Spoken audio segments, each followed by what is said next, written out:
it's like learning the dynamics around the sneaker culture. It's not just about shoes. Even seeing on social media how people engage and have conversations about the biases around women wearing certain shoes versus men. Like just seeing that they're creating conversations that are maybe uncomfortable, but also necessary, where it's like, these are things and nuances that we thought were just day to day for us. But no, this whole community right here is making sure that we're educating each other constantly. I think that's super dope. And just learning like the history behind shoes, learning how much it's tied into sports. Like it's such an avenue that it's not just one lane. It's not just a shoe is never just a shoe. A kick is never just a kick. And I've learned too much around it at this point. I own a couple of shoes. I'm like, if it's fly, I'll buy it. Yeah. But now I'm in a space where like, oh yeah, these about to drop. And I'm like, what number is that? Okay.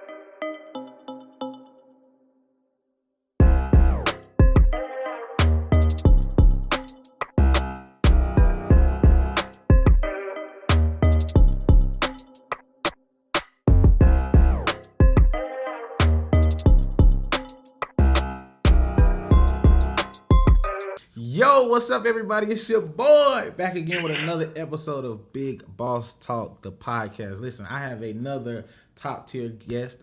Actually, somebody that I didn't even know. Like, they from a city that I was just in near Austin. Really enjoy Austin. Austin is way better than Houston, in my opinion. I don't know if she feels that way, but that's just my opinion. I gotta put that out there. But it's going to be a great episode. This is came by as a recommendation. I'm super thankful, super glad that she was able to even do it. And I just can't wait to get into it. So let me read y'all who I got, okay? So I got Lamanda Ballard, age 32, her career/job. She's Associate Director of Growth Marketing. Her college degree, she went to North Carolina A&T. So she's an Aggie, all right? BS in marketing. Years in her profession is 7. So she's almost close to a decade. She's up there when we talk about experience. So she has some good, some bad, and we can learn from both, good and bad. So, but Lamanda, say what's up to the podcast. Hello, good people. Hello. So listen, it's tradition for us to always play 2 truths and a lie. Hopefully you got 3 good statements. I got to guess the lie. And let's see what we can do. Okay. 2 truths and a lie. I'm on a plane every month. Okay. I was born in Tijuana, Mexico. I dated a fellow Def Jam rapper. Dated a fellow Def Jam rapper. You're on a flight every month. Was born in Tijuana, Mexico. Wow, that's crazy. You can't really tell. I can't really tell which one's the lie. A flight every month though. The job. I mean, you might travel for the job. I mean, it's growth marketing. Sometimes you might have to travel. Born in, golly. I'm gonna say the first one is the lie. I mean, I don't think that you might be on a flight every month, but I'm just assuming that that's a lie. To say Tijuana, Mexico, that you were born in, that is very specific. So I'm gonna say that sounds like a truth. And then number 2, that last one is a fun fact that you would tell people at work. So I'm like, that's gotta be true. So I'm gonna go with the first one as you on a flight every month. Okay, you wrong, but okay. You should know from following me on social media. I really don't be posting when I'm on the plane, but you'll always see I'll tag a location every now and then. But yeah, I'm usually on a flight every month, whether that's on the East Coast. Next week I'll be in Mexico. I just got back from DC 2 days ago. Oh my God. Yeah, I'm a travel bug, and it's for leisure. It's never work. So you travel for leisure. Yeah, they try to force me to travel for work, but I'm usually like, nah, I gotta enjoy my time. Tijuana, Mexico was the lie. But the reason why it was so specific is because, so even though I'm from North Carolina, I actually grew up in San Diego part of my life, like most of my preteen years. Gotcha. And this was before you needed a passport to get in Mexico. We used to drive down to Tijuana like every weekend. Okay. We was eating good, shopping. Yes. So I felt like I grew up in the culture at that point. So yeah, Tijuana is near and dear to my heart. And yeah, just a fun fact. I did date a Def Jam rapper at some point in life, but yeah. Nah, we're not talking about the details. No worry about it. Not doing that. Gotcha. No worries. Just wanted to see if there was a name. But cool. That's pretty cool. So we got obviously flights every month. I mean, you got to teach us your ways. You know what I'm saying? Like, what's your most favorite place that you've you just gone to? Just your personal favorite place that you can always go back and have fun. I feel like I'm in DC often, but Chicago has a special place in my heart. Like I literally decided, I'm gonna go to a concert out there by myself. I'm gonna have like a little self-care weekend, and I had the time of my life. Like the people were amazing, the food was amazing. The experience was just so cultured in a way that I don't really get in Austin. Like I kind of missed that part. Yeah. Chicago, I'm definitely going back. Like, I don't care if I got to make it a yearly thing. I will always go back to Chicago after that trip. You like the summers or winters in Chicago? I went preparing to go into the winter. Like the moment I stepped foot in Chicago, it started snowing and I was not prepared. I had the clothes, but I didn't know I was gonna have to use them. Yeah. It was so cold. I was afraid for myself coming from Texas because we always hot. Like we're used to the heat. Always. This was way out the norm, but I did it. I made it through the storm. So apparently they have the largest Starbucks reserve in the world in Chicago. And they have a bar. They have 4 beautiful floors, different food, different drink. I was living, okay? Yeah, that's amazing. My wife's LS, she lives out there in Chicago. She loves it. The summers are great. Winters are, depending on what happens, in the winter, if you get a whole bunch of snow, obviously, they don't like that. But most of the time she's having a blast and just enjoying the life out there. She stays downtown, so that's pretty awesome. Let me ask you this: what's your favorite thing about Austin? You've been there for a while, but what do you love about Austin? I think the biggest thing for me living in Austin is community. Like Austin is cool, but you have to find your tribe. Like you have to find your people. And because I've lived in Austin so long and I've built what my community looks like, I've been awarded so many amazing opportunities. Like you can see behind me, I got my own proclamation day in the city of Austin. I've done so many amazing things, and that's because I have like the support there.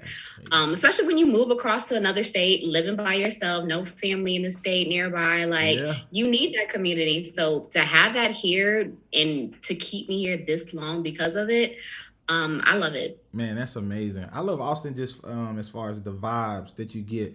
You can kind of go anywhere and just be you. It's not like you gotta put on a show or you gotta dress to the nine. You can just kind of go out there and just find people and mingle. So it's a great time out in Austin. I really enjoy it. But we appreciate 2 Truths and a Lie. Learned a lot. So now we're just gonna go into. I got 4 questions. I call them hot picks. It's just something unique about you. Just asking a few questions. The first question is what is it that you enjoy to do for fun? I feel like traveling would be probably the answer, but is there any other thing that you like to do for fun? Traveling, of course, is top tier for me, although I am actually a homebody, funny enough. Travel for fun, but it's usually just a couple of days to get away, reset. But my one thing I'm going to do for fun regardless is eat, okay? I have so many notes in my phone for restaurants in different cities, different states. I don't care where. I'm going to create a list of places I got to eat when I touch down. Man, that's amazing. I love people that, have the ideas already. Like they have the go-to restaurants, right? Those are awesome to have. And Austin is a great place for food in general. I didn't know it was that much food. I love food trucks. Rainy Street is top tier for me, going out there and getting those food trucks. And then my second question is just, what's the best advice someone has given you along your journey in life? The best advice I would say has been for me to stay authentic to myself. I feel like, especially when you're growing up as a Black person of color, and just a person of color in general, but especially when you're Black, it's like there's always this idea that you have to code switch, you have to put on a front, you have to put on this armor to be accepted in different environments. And as somebody who has worked in corporate America for 7+ years, somebody told me to take it off.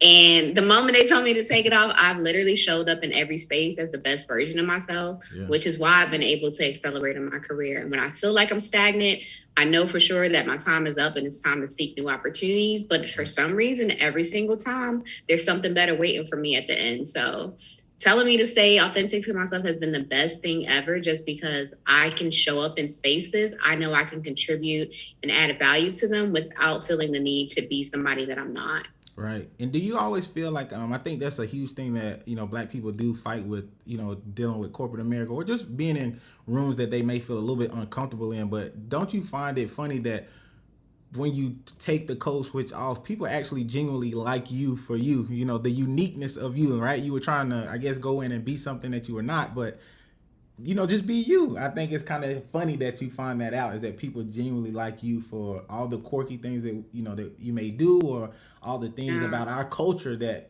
makes us who we are. Right. And it's an opportunity for them to learn too. It's just like, wow, like when you think about it, we were kind of brainwashed in a way growing up, even in our households, where your name, can't be too ghetto. Yeah. You can't show up and be too charismatic or show too much personality, because they're not going to like that. You have to be structured. You have to be this type of person to be accepted. And I think that comes from our parents and like baby boomers. Like they've always been in a working environment. Right. We're the generation that we actually can explore and like say no and push back and like, okay, cool. If I can't have that type of opportunity, I'm gonna create it for myself. Yeah. And I think that's like the best part of where we are in life, is that we have the opportunity to create the life that we want, versus our parents and grandparents where they weren't allotted those same opportunities. So yeah, like taking that armor off, it just allows you to be you, be authentic to yourself. It relieves stress. Yeah. You feel so much better when you like, you know what, I'm good. I'm good. After I clock out from work, I don't have to feel like I'm exhausted from being somebody else and who they expected me to be. Man, it's a beautiful thing once you really realize it. My last question is just, what keeps you motivated? Obviously, you got the plaque behind the wall. Like, that's a huge accomplishment. Obviously doing big things in your career, but what keeps you motivated on a day-to-day basis? I think becoming the woman that I want younger women to see in me is what keeps me motivated. Wow. And I'm not her yet. I mean, I think I'm a dope person. I've done a lot. I've accomplished a lot. Yep. But looking in the mirror every day and knowing that I have to show up for myself, that's the motivation, because I want to have a daughter who's like, you know what, I aspire to be like my mom. I aspire to be comfortable in this space and feel safe in this space where I know for sure that I'm in the right hands.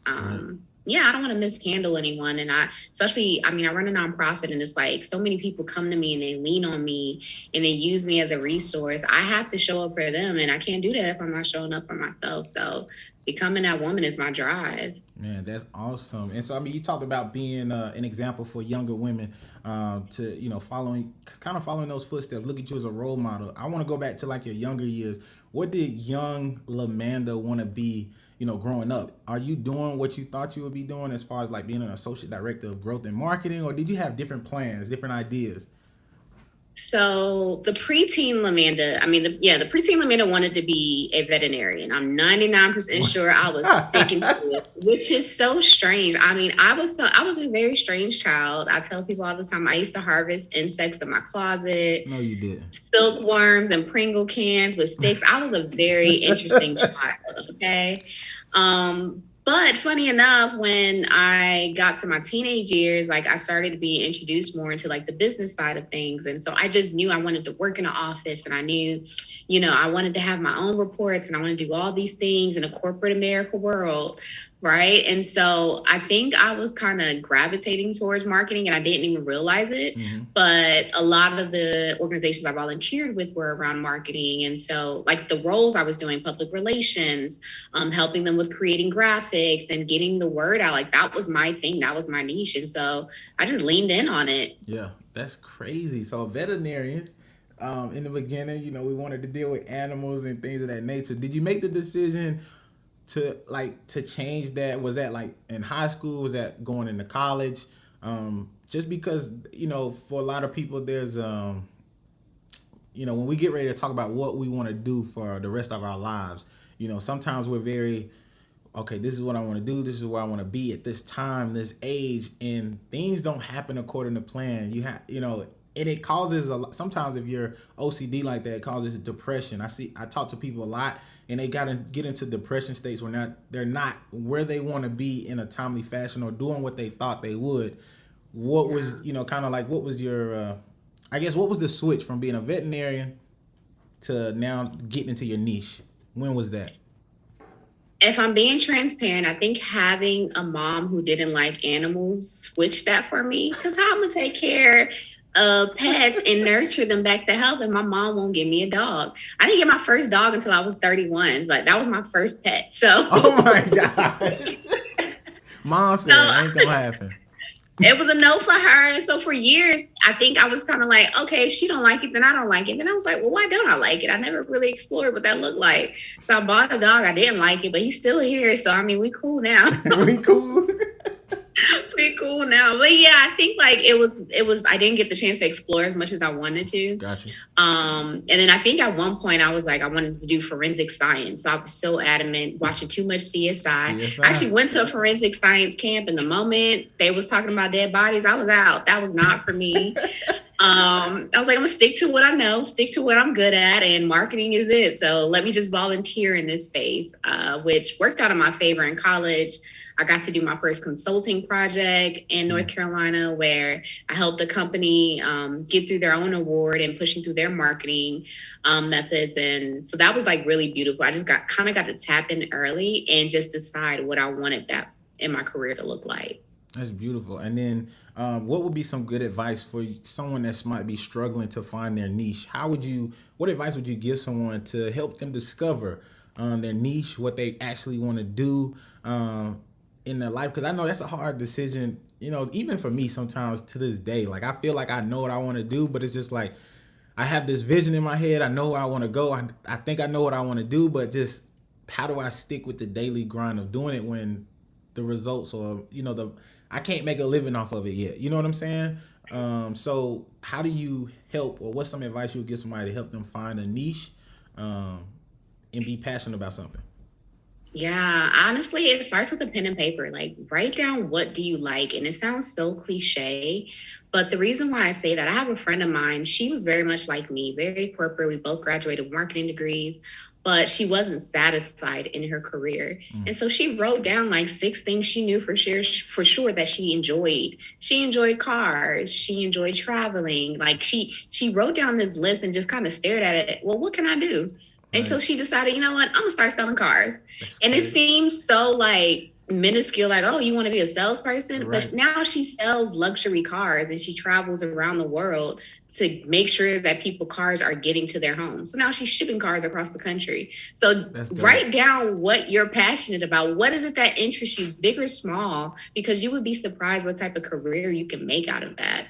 That's dope. I watched the video. I follow this guy, Vic Blends. He's from Atlanta. He's a barber, but he talks, he kind of does these free haircuts and really talks to people and motivates them. He was like, man, listen, when you got an idea, put it on the paper. That's like the first step of just, I guess just putting it out there, you know what I'm saying? Speaking it to existence, but you got to get it from here to on paper. Cause then when you can actually feel the paper, the ink, and really understand, like, this is my dream, this is my vision. So it's funny that you said that, because I just watched the video today, and it makes sense. Like, I started to do that probably my senior year of high school. I think I wrote in my notebook of what I wanted to do, and I kid you not, probably 5 years, 4 or 5 years later, I'm doing exactly what I wrote down. You know what I'm saying? I wrote the goals down, put a little prayer beside it. just because that's just how I was taught. And, it took time. It didn't happen overnight, but it happened. And so that's one of those things that motivates me because I know it's possible. So appreciate it. Now, we go from veterinarian. We thought we want to do forensic science, watching a little too much TV. We get ready to, high school's gone by. Now we're going to college. We're talking North Carolina A&T. That's a big dog. You know what I'm saying? When we talk about our schools, that's a big dog. My aunt, she went to North Carolina A&T. She was a travel nurse, and she goes up about her Aggies. Like the pride is crazy. So I'm like, I get it. I get it. You can't touch it. But what made you decide North Carolina A&T? Like, what went into that decision? How did you choose? What was the steps that you chose to choose North Carolina A&T, and where you thought that was the best decision for you? Yeah, so funny enough, my college career was a little different than a lot of people's. I'm what you would consider like one of those adult students who graduated. Mm-hmm. So initially, I actually went to the University of North Carolina at Greensboro on a full ride. Okay. But North Carolina was going through some state budget cuts around my third year of college. Mm-hmm. So they ended up cutting the scholarship out the state budget cut. So it was like, all right, you got to pay out of pocket. And it's like, that don't work for me. Yeah. So I was like, well, you know what? Let me take a step back. Maybe this isn't for me. And so I decided to take a year break in between school. Started working immediately. So I was working at another corporation at Lincoln Financial Group. That was actually my first corporate job. Wow. Worked there for a year. Still did community school in between just to like knock off some classes in between deciding where I wanted to go next. And A&T was not only the most affordable, but the teachers there were like, they were in intimate spaces. I was coming from a school where I had 100+ people in a classroom. So there wasn't really much of a relationship with the professor versus I only have 30 and I can come chop it up with you every day. And that mattered to me. Yeah. I was like, well, let me see how much it is. And I was able to pay for it out of pocket. It was affordable. I have my own apartment. I was still working full time, even with being at A&T. I made it work for me. And honestly, like, I feel like the university prepared you in a way where they gave you the resources you need to succeed post-graduation. We had a humongous career fair. And I've been to the career fair at the university down the street. UNCG, we had none of that. We had maybe 20, 30, companies come out there. Right. North Carolina A&T, I had over 100 options that I could interview with on the spot. Like, they set me up for success. And because I was already considered a professional student, right? Like, I already had corporate experience behind me. It was easier for me to navigate that space. My resume was together. Yeah. I was already an AB student. I was an honor student. So it worked in my favor. But I had to make some adjustments in between. I mean, and it happens sometimes. A lot of people think like I got to be on this 4-year track, but if it's not for you in the moment, it's okay to take a step back, reevaluate, and decide what you want to do next. Right. And obviously where you are today with that mindset, thinking about your journey, your college journey, going to school, funding getting cut, having to take a year off, taking a few classes on the side, during that time, let's just say that year, was there any doubt, any type of like, maybe I'm not going back to school? Like, anybody say anything funny to you? You know what I'm saying? Like, did you have to go back home, or you still just doing your regular, just working and everything? Yeah. One thing about me, I'm a hustler, okay? Like, I'm gonna make something work regardless. The moment I realized I wasn't going back to school, in the moment I realized, I may have to drop out next academic year. Yeah. I had already applied for a job at Lincoln Financial Group. Gotcha. And so I had already had an idea in my head, well, I have to graduate or get back in school by this date if I want to continue to excel in my career at this particular company. Just by having that, like setting small goals in between, it was never any doubt that I wasn't going to go back to school. It was a matter of when am I ready to make this work for me? You got to set goals. I feel like when you can visually see where you want to go, you're going to work towards it every day, whether it's intentional or not. Your body is going to be like, oh yeah, let me just go ahead and sign up for these community classes. Just make sure I could transfer them over. Yeah. So I don't got to sit in school longer than I have to, your body is going to tell you what it needs you to do to prepare you for those parts of your journey. Yeah. When you want something bad enough, subconsciously, you end up, like you said, just your body just kind of goes with the flow, and you just end up working. It ends up working itself out I definitely feel like you have to be built from a certain cloth, right? We talk about that hustler's mentality. Not everybody has that. There's late adapters and then there's early adapters. And obviously, I feel like with you probably a very much more of an early adapter.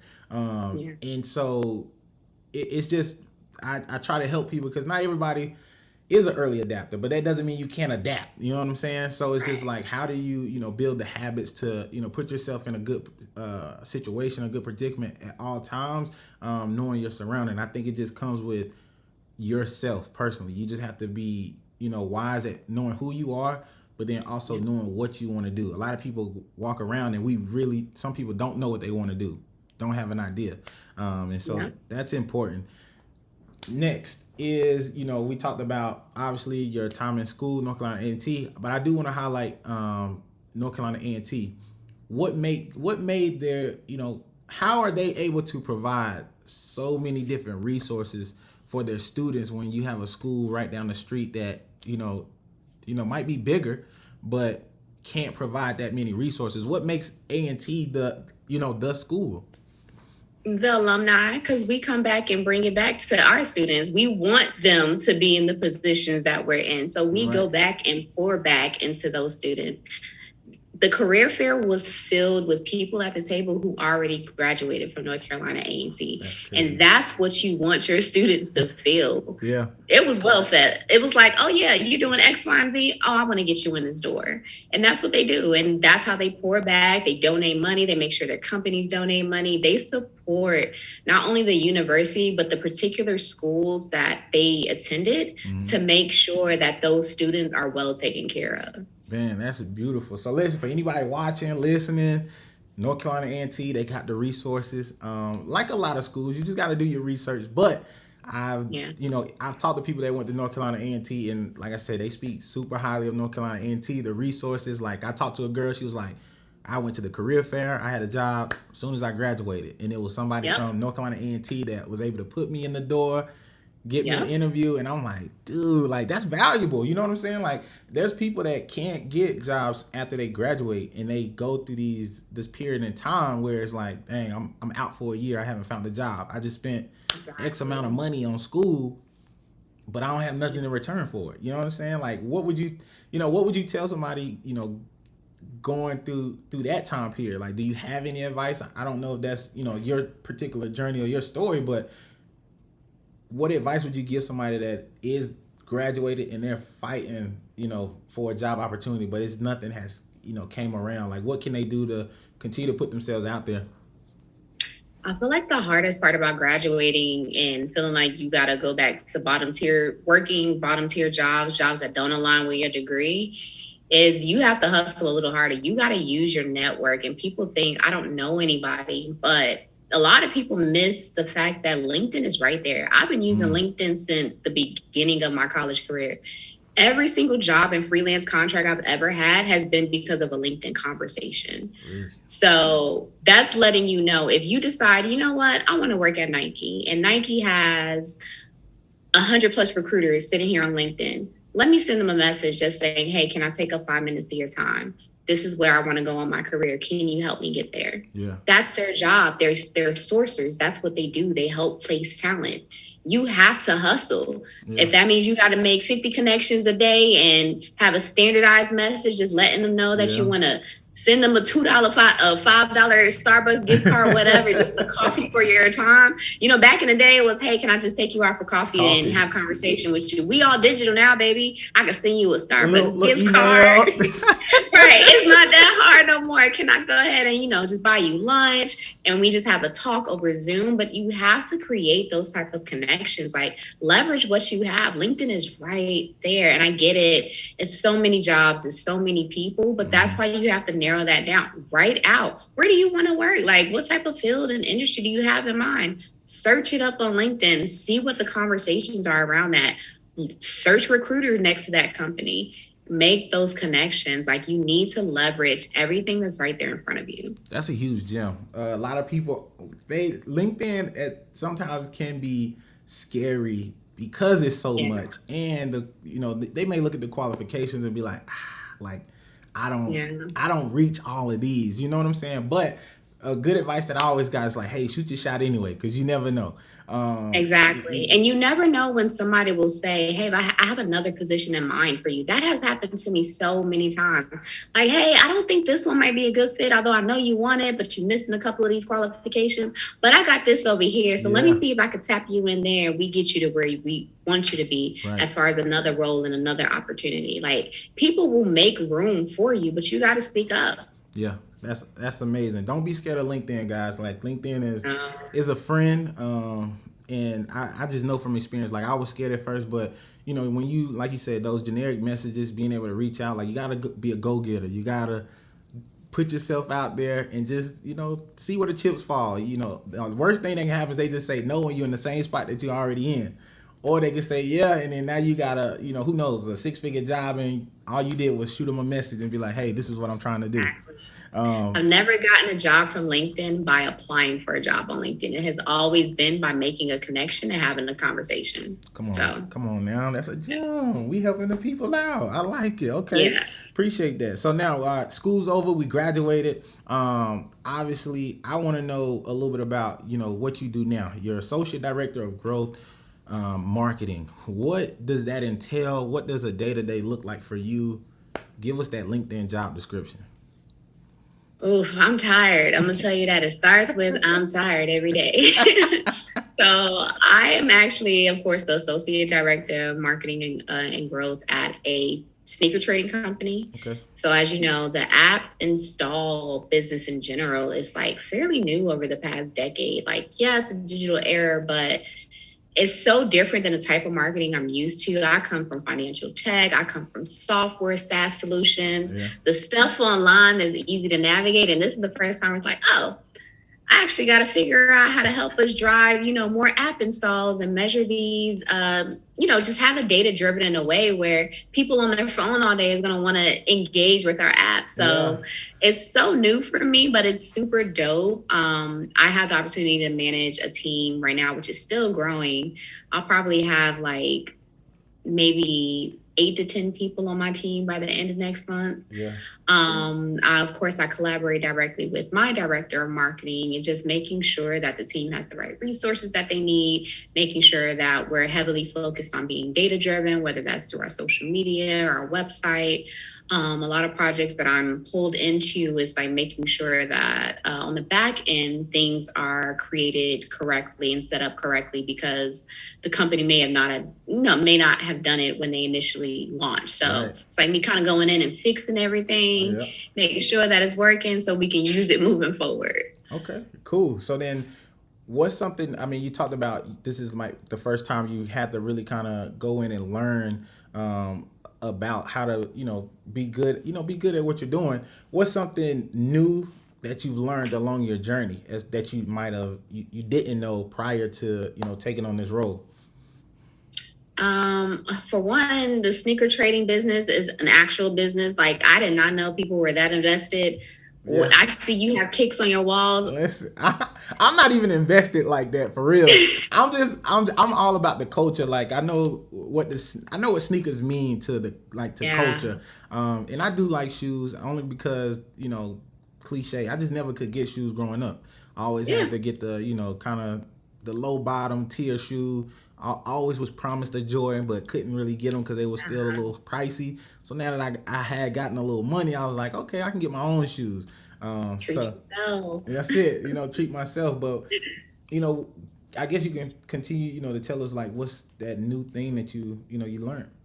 Yeah, honestly, it's like learning the dynamics around the sneaker culture. It's not just about shoes. Even seeing on social media how people engage and have conversations about the biases around women wearing certain shoes versus men, like just seeing that they're creating conversations that are maybe uncomfortable, but also necessary, where it's like, these are things and nuances that we thought were just day to day for us. But no, this whole community right here is making sure that we're educating each other constantly. Yeah. I think that's super dope. And just learning like the history behind shoes, learning how much it's tied into sports. Like it's Yeah. such an avenue that it's not just one lane. It's not just a shoe is never Just just a the shoe. A shoe. kick is never just a kick.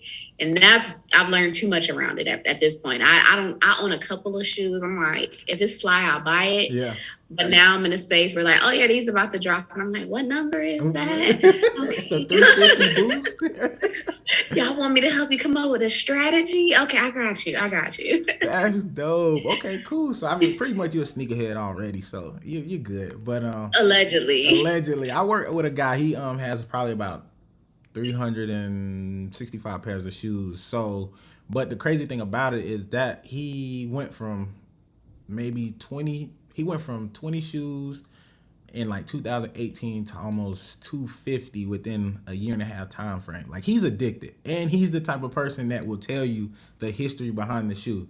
So like He is like invested, okay? yeah, very much. I meet so many of those people now. Very much invested, and I'm just like, bro, I can't do it. Like he'll send me pictures of shoes, and he'll be like, I gotta get these. I'm like, bro, take a break. You just got some last week. He like, nope, I gotta get them, and I'm just like, whatever you doing, man, I hope it comes out and it's crazy because he's built a following on Instagram with the shoes, and like he's starting to get to that point where he can start monetizing, and I'm just like, you follow your heart. I mean, you follow a passion, and it could, you do it strictly for the love. It'll lead you to some cool opportunities. So let's just, I'm talking to people that maybe want to get in the field, like you. What type of people do you look for to have on your team? So when it comes to getting into marketing, right, if you're more entry level, I'm looking for people who are chasing certification. So if you don't know how to do it because you never worked for it in a job, did you go in and try to look for maybe even a free certification? Google has a whole academy. They offer courses for free. There's Hootsuite if you're thinking about getting in, tapping into social media and paid advertising. Like, did you at least go the extra mile to make sure that you were professionally trained on how to do something? And then I'm looking at, well, what organizations are you volunteering with, or what jobs are you contracting and freelancing with as an opportunity for you to at least get some professional experience? Because I mean, it's a major thing. Like, you got to be, I can't just have you come in blindsided, but I can definitely get behind somebody who has the hustle to try to figure it out before they step their foot in their door. So I think just people who like, they're chasing it. They know that they want to do it. They just don't know how to get their foot in the door, but they got the certs, got at least a certification to get in the door. They've been volunteering with local organizations, even if it's just doing marketing and PR for them for free. Like, you went the extra mile to help another organization so that you could gain that experience. That's what I'm always looking for now. If you're more senior, I need to see the skills listed on the resume. I need to know, because I'm going to ask you questions. I'm going to grill you. I need to know that you know what you know, so that way you can deliver for the business, because it's always about business. It's never about what you can deliver in your personal life, whatever passion project. Like, what can you deliver for the business? Got you. As a senior, what are some questions that you would ask? Because I'm trying to think, like, this interview, based on what you're saying, it sounds very tough. So I'm like, what are some of the questions that you would ask a senior, person that's trying to get into the business? So it depends. I feel like I'm the probably toughest person to interview with versus anybody else on my team, even down to my director. I'm more strict than he is. Why is that? But that's because I'm looking for skills. Okay. He's like, oh, you a sneakerhead? We can make it work. I'm like, nah. What have you done? I don't care if you don't know nothing about sneakers. I don't know nothing about sneakers. Right. Can you do the job to help the business? So that's what I'm looking for. So if I'm hiring you because you're an analytical person, I need to know, give me examples around how you drove metrics and data for your company to drive growth. Like, how did you make that multiply over a quarter? What did happen at the end of the fiscal year? Was there a drop in those numbers? What did that, like, I need examples. I need projects. I need a portfolio. If you got it, show me the numbers. Bro, that's huge, because when I started applying for the role that I am in now, I'm just a go-getter. So when you talk about what you're looking for, you like, as long as they can show me the hustle, as long as they may not have everything, but they can show me the hustle, like, I can show you, like most people, I'm not trying to sell myself. I'm just letting you know, like, I can show people the hustle in what I do. I'll put myself out there. I may not be the top dog, but I'll outwork anybody. So, for people that's listening, I had to realize that being able to talk towards what you've been able to do in a business sense, right? Really being able to document, like, okay, I'm stepping in this role. This is where we are.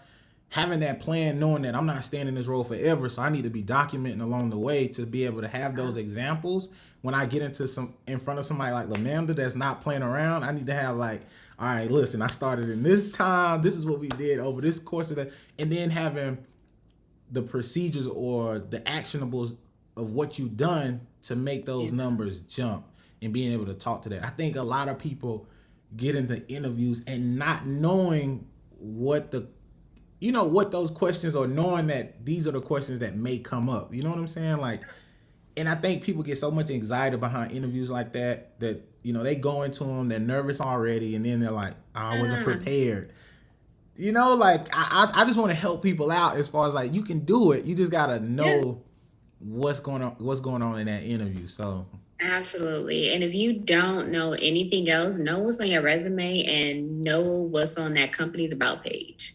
Yeah. You don't know nothing else, because you can talk about yourself all day. I don't need the clean corporate the code switching version. I don't need that. I need you to tell me, like, what do you do? What are you about? What have you done? Also, like, what are your goals? Like, yeah, you can get the job today, but where do you want to go in your career? Because if there's not opportunity for career growth for you, you should absolutely not want to work anywhere. Like, you need to know what that organizational structure look like. If you can only make lateral moves, it's not for you. You need to be able to move up, grow, learn from your leadership, learn from, the people that are on your team, learn from other departments. So that way, that's how you level up in your career. That's huge. Appreciate that. I appreciate, some of that examples that we go through. Cause I mean, that's one of my biggest fears sometimes is, like, I can talk now, but I don't want to be talking unnecessarily. Like, I want to be able to speak to what people are looking for, and I think that's what people want to know, some of those questions. But what makes you great at what you do? You know what I'm saying? Like, somebody might want to be in your shoes one day, and they got to have some type of skill set. They got to have a certain type of mindset, but, they can only learn, example A, right? So what makes you great or good at what you do? What skill sets do you have and obtained over the years? Yeah, I feel like interpersonal skills is number one. And I think a lot of people skip over that. You got to be a people's person to be a leader. You can't lead people and think because your analytical brain knows how to drive anything 100% of the time that your team is going to be able to support you. You got to be able to listen to your team, listen to their needs, listen to, whatever it is that you can provide for them, in a sense, to provide them comfort and provide them opportunities, so they know that they're not just a number in the company. Right. Like, they're going to follow that leader no matter where they go. And so, you got to have good interpersonal skills. That's just across the board. I'm always going to say, I feel like I'm okay with the hustle culture. Like, I feel like a lot of us were raised on that. Like, you got to hustle to make it, to check off these goals, to get to where you're going to get, money come first, everything else come last. Oh, yeah. I'm okay with that when you're on a mission in your career, but also take a break. I am so firm on boundaries, specifically workplace boundaries, to the point where it probably gets on my boss nerves. But it's like, no, this is my boundary. I'm actually going to take off the next 2 days. I need to mentally regroup and get myself together. And he's like, can I call you? No, you can't. I'm sorry. There's no work around that. So workplace boundaries, and also just being able to stand firm in what you know, and whatever you don't know, don't stay stagnant and waiting for someone to give you that information. YouTube University is right there. If you don't know it, quick search on YouTube. Somebody is teaching on YouTube how to do something. There are millions of how-to videos on YouTube. Spend 2 minutes of your time just learning real quick. And then if you need to go back and go get a certification to support that, do it. But show that you're someone who's able to take the initiative. Like, that's what people look for. And so these are all things that I do on a day-to-day basis. It's just like, if I don't know it, I'm gonna figure it out. If I can support my team in any way, I'm gonna do that regardless. I'm always gonna advocate for them. Um, and if we don't know as a team, I'm gonna contact the person that knows that's gonna get us answers. Like, Yeah. because it's not just them. If they don't feel great about their job, I'm not going to feel great about my job because they're going to end up leaving me. And so, yeah, I just try to make sure across the board, like I'm showing up in all these spaces, I'm doing my job. But not only that, I'm also able to go above and beyond. Yeah, that's dope. And do you feel like that there's a almost a gap, right? When you talked about setting boundaries, I'm big. You said I'm big on setting boundaries. There's a generation, kind of behind me that is all about like if it's starting to get a little too overwhelming, I'll leave in a heartbeat. You know what I'm saying? Like they taking a vacation, they doing what they need. But to some of the old school employers, they feel like that's a negative because it's not about work. You know what I'm saying? People are not always 100% dedicated to a job. They're like, listen, I know I'm just a number for this company. I know that when it boils down to it, you may not, you'll hire somebody to take my position no matter what's going on, right? They don't feel the value. And I just sometimes feel like there's a gap. We're in between this gap where there's that generation that's like, I'm taking my PTO. And then there's like a generation I would feel maybe you, myself, or just an older generation where you talk about that hustle. I think that comes from us always being taught that you got to work twice as hard. You got to be perfect. There's no room for for drop off. And so I feel like, do you see that kind of gap a little bit, with after the pandemic, with you guys hiring, building a new team and just having new people come into the office on a daily, or you're not really seeing that kind of like how some major corporations are? Yeah, so it's a little different for me, right? Like, so I come from major corporations, but I'm part of the generation that will leave in a heartbeat. I don't think I've ever stayed at any major corporation longer than 2 years. I am very much someone, because I understand the dynamic, I understand the culture, and I'm always someone who excels, but it's like, it's not enough. It may be satisfying for y'all, but it's not satisfying for me. A check is not enough. No. So when the pandemic happened, I was actually working for Dell Technologies. I just got a promotion in my role, but Dell laid off 10,000 people and I was one of them. So I was like, dang. But they gave us an amazing severance package. Don't get me wrong. There was no hard feelings. I was not mad at No it. hard feelings. Look, hey, no hard feelings. Got my money. Appreciate it. Right. Like, oh, okay. Severance package. I'll take it. So with that, I ended up working for the last company I was at, in which that was in a financial tech space. And while the job was easy, it wasn't fulfilling. And so I stayed there for about a year before I was like, I really feel like my time is up. Like, I really feel like this isn't for me. And it's like, I'm working with people who are, well, I'm used to being in the office, so you should be available to Zoom and talk to me every single day whenever I call. Like the dynamic was so weird. I was just like, so I know you think because you can physically see someone in the office that you can just walk up and talk to them whenever. But when I'm in my house, you can't do that. Nope. We not doing that. You can schedule a call like everybody else. So yeah, it was definitely a turning point for me where I was like, there's no move I can make in my career unless it's lateral. So ended up getting an opportunity with the sneaker trading company that I'm at now. And it was a jump start in my career to do something else, like still stay aligned with marketing, but I can step out of the individual contributor role. And now I can step into actually moving towards the director and VP level roles. So that's what I was needing. That's amazing. Glad to hear it.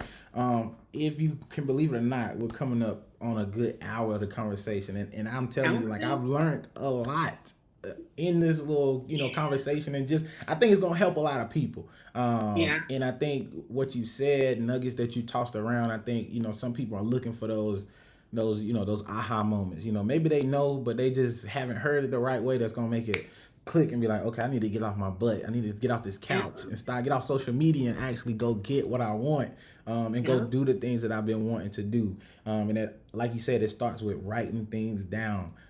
If it's one of the number one takeaways that I've learned from this conversation is just writing your goals down and just starting there. It's very, you made it seem so simple. It's like, it's that simple? Like, It's that simple. I live in notebooks, okay? It is that simple, honey.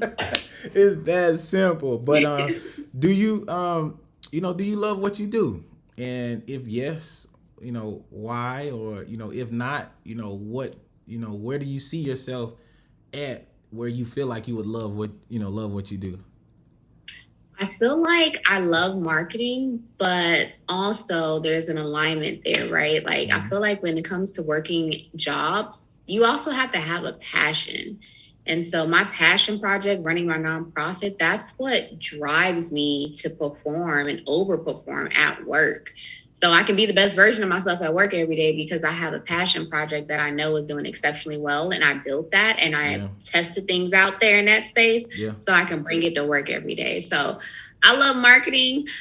The company I'm at now is still fairly new, so I can't tell you yes or no. I really, really love it. However, if I didn't love marketing and I didn't love just how much the digital era has grown, then I probably would just stick to my passion project. Right now, we're having some important conversations around women's health, and specifically with a lot of things being overturned in this country. Mm-hmm. So it's given me an opportunity still to have a platform, have conversations. I have a lot of great relationships with doctors because of it. So, yeah, I would probably tap more into my passion project if I had the time to do so. I love it, and you mentioned your passion project, but I was gonna ask towards the end, just give us a little bit about Flow Code. My baby. What is all that about? How did that kind of get started, and then what's the mission behind it? So that way people Yeah. can try to get behind it and really understand. Yeah, I started Flow Code in 2017. Honestly, the initial project was just to pass out menstrual products. It was always a complaint that these Ori wasn't getting enough of them. And I'm like, well, hey, I can collect that with my friends. Ended up turning to a 501c3 Oh, nonprofit, wow. which led to Hurricane Harvey happening, which led to us donating over 50,000 menstrual products to help those Wow. people because we went viral on social media. Thanks to my organic marketing, There we raised go. $18,000 within the first 2 weeks, and we were just able to continuously give back. And now we just hit over 700,000 menstrual products donated across the country. And so now our mission is donate, educate, advocate. Of course, continuously donating menstrual products to menstruators, educating the community on reproductive health issues, and advocating for people who don't have a voice for themselves. Golly, that's amazing. Hard work. It seems like everything has kind of been aligned. Your journey kind of is just starting to add up, and I'm pretty sure you're able to take things that you learned at work and apply it, to your project, and just be able to build that full time. And I think that's amazing. And then my last question before we go is, where do you want to be in 5 years? Where do you see yourself? What does your life look like? Because in 5 years, I'll send you the clip and be like, hey, listen, this is where we at, right? And so I think it'll be amazing to see that everything that you said that you wanted to be, you done it. Yeah, I'm praying in 5 years I can really tap into my idea of being a full-time social impact entrepreneur. Okay. I have this amazing nonprofit. I want to be the one to create these products to give back to the community. And so I want to drive that in 5 years. I want that to be successful. I want people to not only talk about it in a way where we're providing cleaner menstrual products, but they see the work we're doing by giving them back to the community. So in 5 years, I want that to take off. I want me to have so much funding from doing pitch competitions and applying for grants to the point where it's like, you know what, I'm good. I've done what I need to do. I met my evaluation. I'm good. And of course, maybe get married. I don't know, have a child in between here and there. I don't know, little somewhere in razzle the dazzle there, little razzle dazzle by 37. You gotta have something in there. That's cool. That's cool. Well, listen, I'm praying nothing but success for, obviously, professionally, obviously with the Flow Code. Obviously, you guys are already having super success, but I want that to times 10. X the value of what you already got. I think your passion and how you speak behind what you enjoy to do as far as marketing, your knowledge, your experience, it is going to give you everything that you want, and we're praying for it. And if there's anything that that we can do on the podcast to kind of help with that, help be a vocalist for Flow Code, or just be able to, any type of things that you have going on. I would love to just be able to spread the news, the knowledge to the viewers, to people that could be watching, because it can help, no matter what. So if you ever need anything, feel free to contact me, reach out. I'm always trying to, anybody that sits on this screen, I try to be involved with what they got going on. So sharing, their business, sharing some of their, giveaways, things like that, just trying to be active, because I don't want this to be feel transactional. I want this to be something where we kind of built a solid, small little relationship, and it continues to grow over time. But I thank you so much.